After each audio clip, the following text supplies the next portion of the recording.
Mbote bandeko, tosolola mboka bandeko.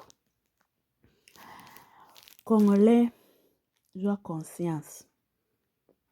Congolais tala sima zonga mutu. Tangu nzamba osala grâce, lelo oyo tokomi ko découvrir ba makamba mabe ba voisin basala biso to bazo continuer kosala biso to bazo luka babakisa lisusu kosala biso ke nzamba azosala grâce to découvrir ba secret mususu. Alors Congolais fongola miso na place oyo bozala kaka tozala kaka distrait na mambo ezanga tina ba musicien base ba musicien bambanda ba musicien bana ba musicien. Mais nzambe tango asala biso grâce pona mboka na biso to bandoyeba ba vérité mususu bakoni mama bakoni papa bakoni jeune fille, il est temps to belela po bato wana oyo bazotia maboko na mboka na biso basala nini bastope koboma biso parce que Congolais akufi mingi. Congolais akufi mingi mingi mingi mingi. Makila ya Congolais etangi mingi. Bandeko leo tolekisa message ya coffre fort. Coffre fort ya bazobenga honorable. Sikonga siko nazo comprendre honorable yango kana ndenge aza complice ya benemi ya Congo. Siko bochaki pe na poste ya honorable ba député nde babenga honorable. Siko ye mwana nchunchu wana soki mwana nchunchu soki mwana soso. Ka ndenge bafongoli coffre fort wana ba monu esengelaki ba mona. Siko tombo benga honorable, ça veut dire azaki député non? Donc na place au bo engagé bana mboka bana mibali batangi ba classe na ba université basilisi misale yate bozo kenda ko engagé ba mwana nchunchu oyo azape ennemi ya mboka azoteka mboka mwana nchunchu aza vraiment obaloba bena fima Jack Bauer ekosati mwana nchunchu fima Jack Bauer ekosa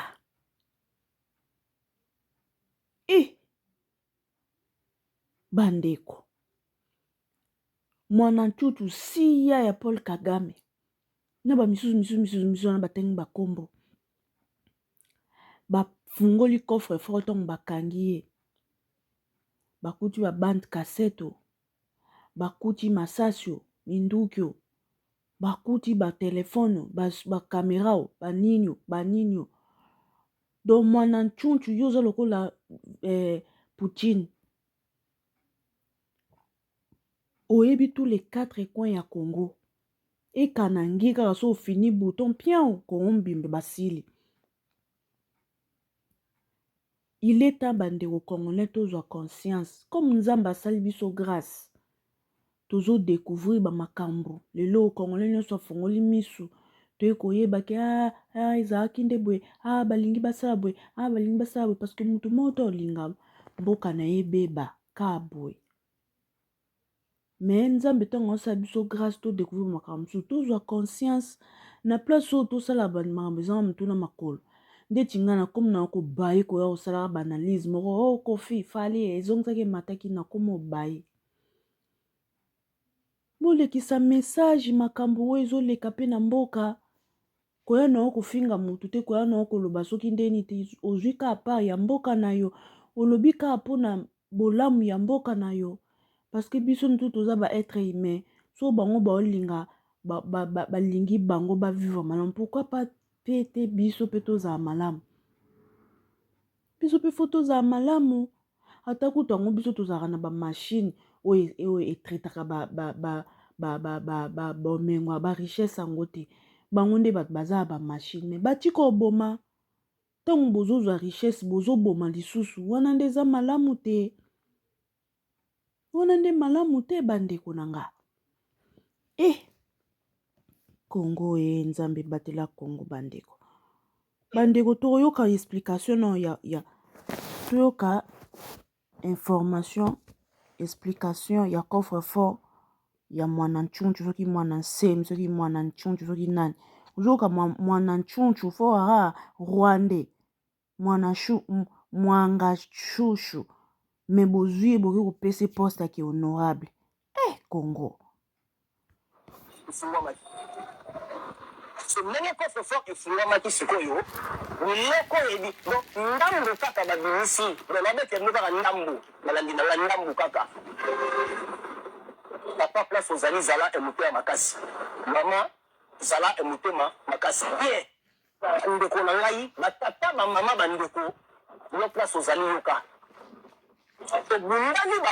babundani coffre-fort efungwama coffre-fort eboyi kofungwama babundi etungisaki bato makasi lobi c'est-à-dire basali secours na banque centrale du Congo mpe bango mpe bazala mwa ya bamécanisme ebele batabanki baye bakoki te ntanani babengi ti au secours na banque centrale du Congo batabanki bakoki kofungola ngo te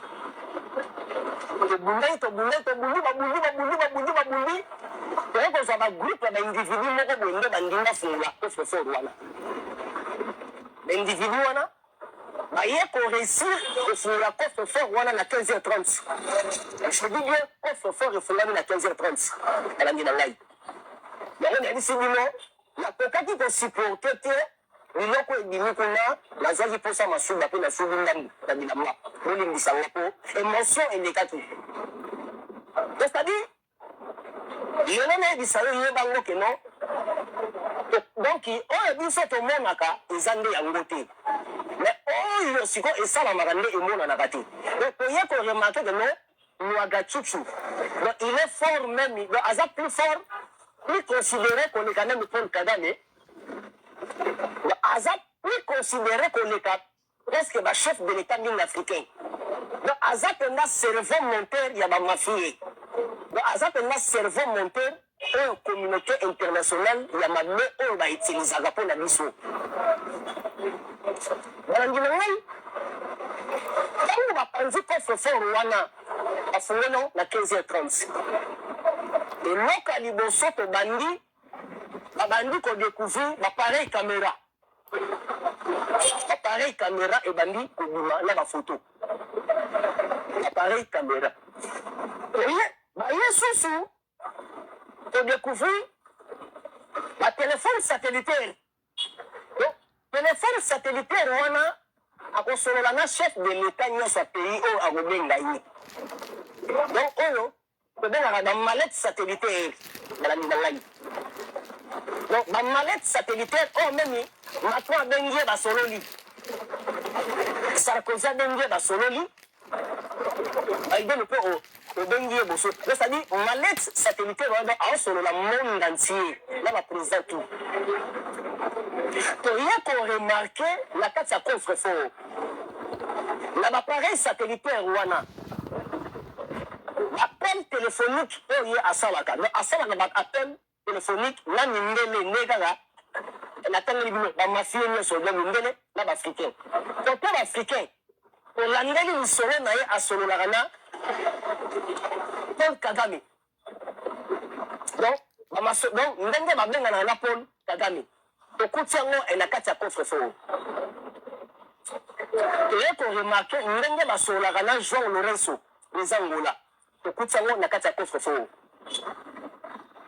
olandi c'est-à-dire baappel nyonso oyo ye asalaka tokuti bon nazobisa bino kanga motema ntango ozoyoka babiloko oyo tokuti na kati 1300 dossier oyo ngai naorelate bino eza kaka ndambu donc babeta mpe ndambu parce que nga naza communicateur ya chef de l'état donc nga naza lisu mpe litoi nakoki kolinga mokolo moko te mabe ekomela président na biso parce que soko torate moto aboye 50 ans près parce que soki omeko rate ka Félix Yelo ndenge batie tutsi libela donc batie rwanda libela na Congo kaka na kati ya coffre-fort wana tokuti 1300 dossier bani na ngai na 1300 dossier wana oyo tokuti na kati ya coffre-fort mpo moye totanga badossier nyonso te mpo temps ekomaki déjà ok namoni ndambu ya temps wana toyei découvrir dossier ndenge baboma Laurent Musée. Musée akufa. Balandi na ngai. Toyei remarqué dossier ya ndenge baboma Musée. Et puis toyei découvrir na dossier oyo ndenge bazokana baboma président Félix. Allez-y comprendre. Donc, et ça, le dossier est obligé avant. Le dossier, il y a le président Félix. Le dossier, déjà, ici, il y a Laurent Musée, Kabila. Donc, ils ont déjà, ils ont préparé, organisé et planifié. Je sais déjà préparé, organisé et planifié. Donc, ce qu'on a dit, et tout, les autres, on a 4 coffres forts. Base, ce sont les Français. Mais c'est la France. Mais quand bon, ben, on a français. Bon, ben, on a français. Quand on a francophonie. Donc, qu'on secret tout. À la base, c'est la France. Et puis, il n'y a que plus loin. Ils ont regardé les Français. Ils ont sorti le coup d'État. Le président Félix a l'Ouest. Ils ont préparé 18 pilotes. C'est-à-dire, ils ont préparé 18 pilotes à préparer à partir de Mozambique. Parce que Mozambique, la capitale est Maputo. Maputo. C'est-à-dire, ils ont préparé la pilote tout rwandais. Dans le suivant, 18 pilotes tout rwandais. La connaissance que Kangabiso aéroport. Le temps où ça dit que non, ils ont déjà préparé, planifié et organisé. Ce sont les Français. C'est la France. Ce sont les Français. Mais pourquoi c'est la guerre à l'Ikambo et comme ils disent, si on avait fait ce réseau après. Mais pourquoi pas tous organiser le réseau avant de saluer l'action? C'est la France. C'est la France qui est à la base. Ce sont les Français. Donc on découvre le dossier Nakati, qui est là pour ma président Félix. On découvre la carte à coffre fort. La carte à coffre fort. Madame Langaï. Donc, même si Rabino, nous tombons, oh, ils ont émission au père Molimo. Nous avons toujours la émission. Ils ont les cambouis coffre fort. Ils ont les cambouis coffre. Bon, dans la Kisabino, maintenant, dossier à Mangachuchu, il est maintenant considéré comme les dangereux de la République. Alors, Nazo Longolana, non, Mindo qui n'a pas tout au biloko to bakoti. Ce que vous pembeni wana. Alors, je vous montre une autre vidéo. Alors, wana, bakei ba fongoli coffre fort wana. Bon, oh, te précis juste pour illustrer. Qu'est-ce qu'on trouve d'après cette source ici? Coffre fort ba fongoli yango à 15h30. Basali ba appelle ya ba expert nyonso. Mais il y a un qui a pu ouvrir ce coffre-fort.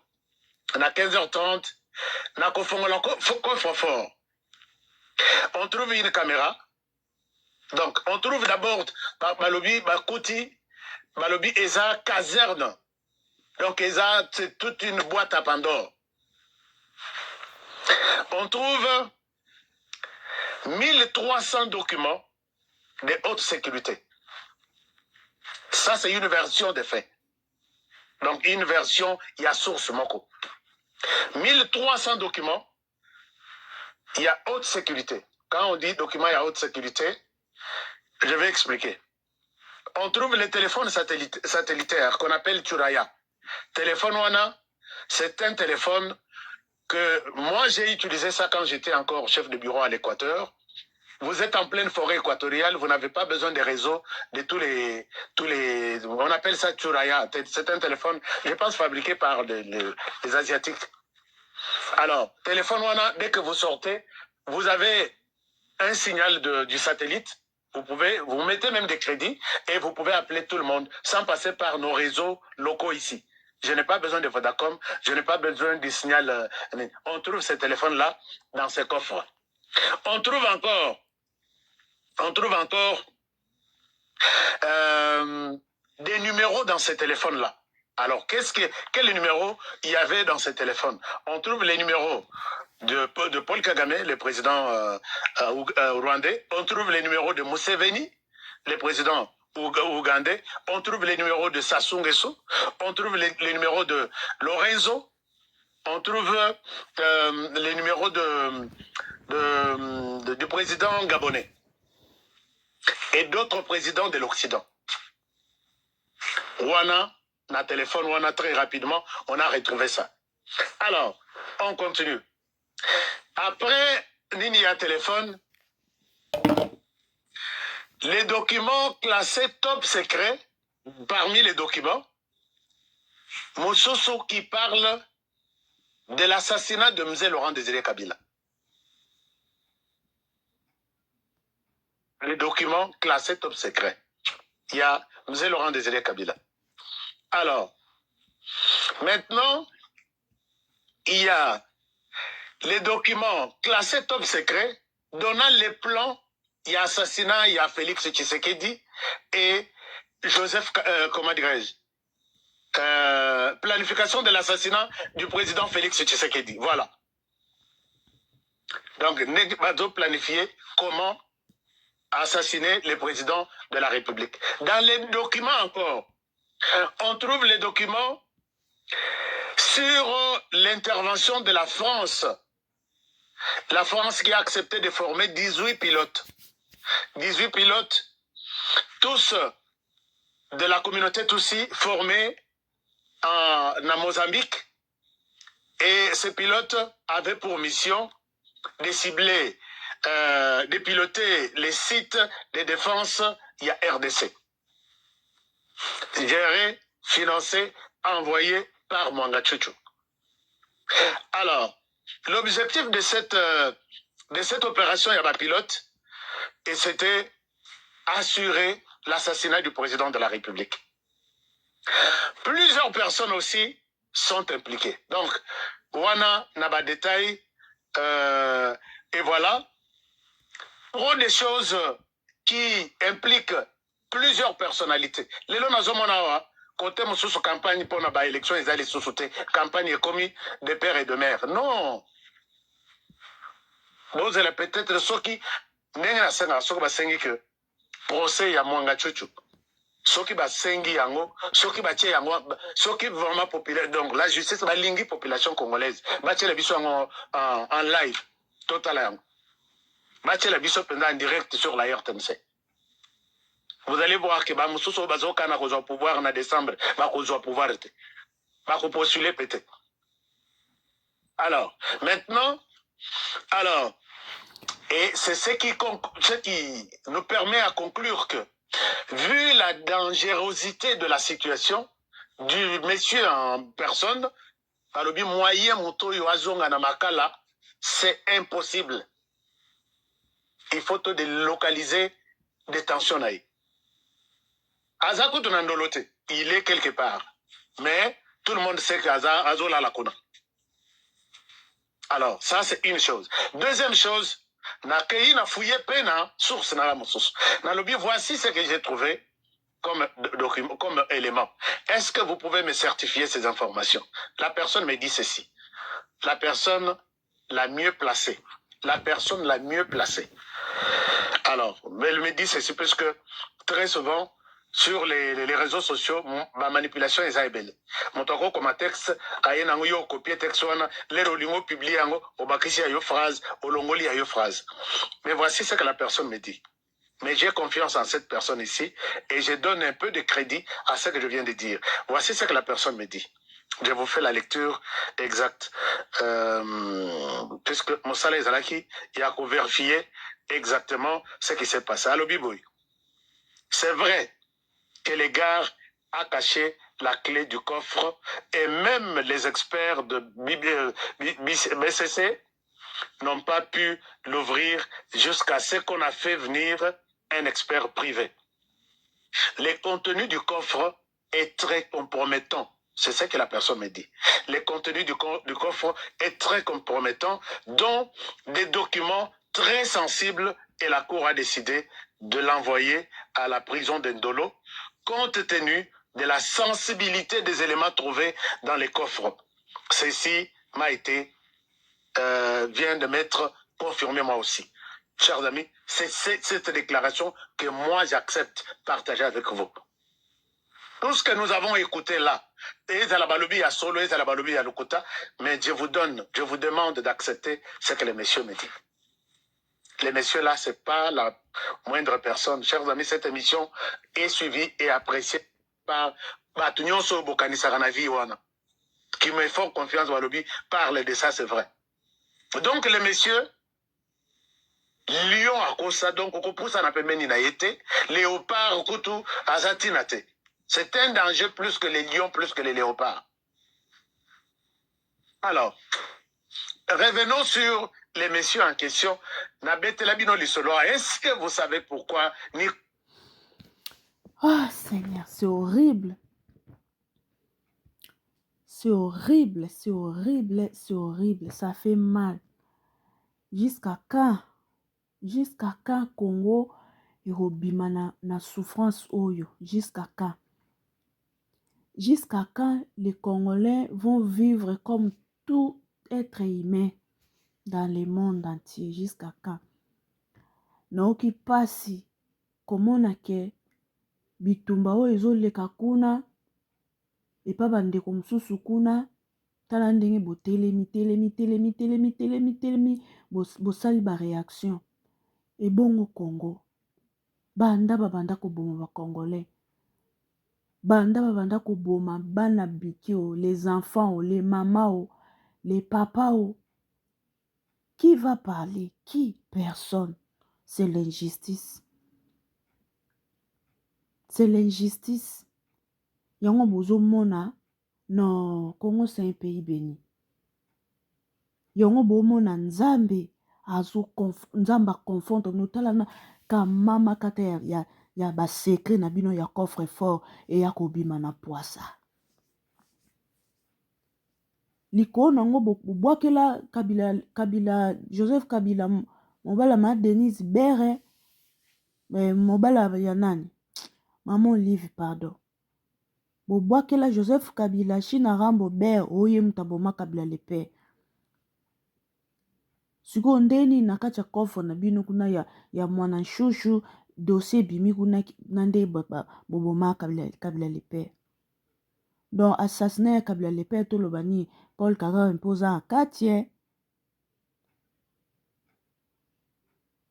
So bourgeois na bino ba richesse on peut biso ba congolais toi Congo to na ba matériel yo salela ba diamant ngona ba colbata ngona ba cuivre ngote. Mais arrêtez de tuer. Arrêtez de tuer, ça fait mal. Arrêtez de tuer. Ce que vous ne voulez pas qu'on fasse chez vous, ne le faites pas aussi chez les autres. C'est pas gentil, ça fait mal. C'est trop, c'est trop. Même nous autres, on était petits, on comprenait rien. Maintenant, on a commencé à grandir, on commence à comprendre des choses. Ça fait mal. Pourquoi les Congolais vivent dans l'injustice? Pourquoi? Parce qu'on est des Noirs. C'est pas correct comme ça. Faisons quelque chose pour nous. Les richesses, c'est bien bon. Regardez aussi la vie des gens, la vie des enfants qui sont âgés. C'est pas gentil. Même si vous allez prendre des richesses, arrêtez de tuer. Pendant combien des années vous avez commencé à prendre ces richesses? Ça finit pas. Congo, c'est un pays béni.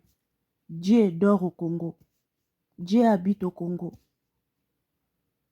Mais à cause de vous, regardez comment est ce qui se passe au Congo. Ça va pas. Ça va pas.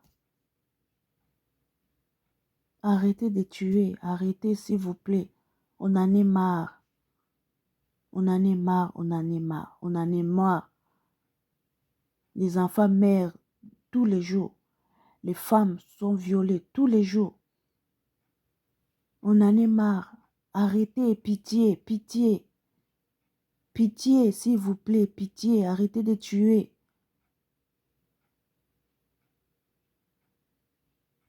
Ah, merci Seigneur. Merci le Dieu créateur d'avoir dévoilé les secrets qui étaient cachés. Merci Seigneur d'avoir dévoilé les complots qui voulaient faire d'avenir pour neutraliser le Congo.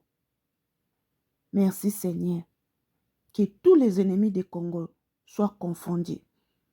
Qu'ils boivent leur propre sang, qu'ils mangent leur propre chair, qu'ils entrent dans leurs propres trous. Au nom de Dieu créateur. Amen.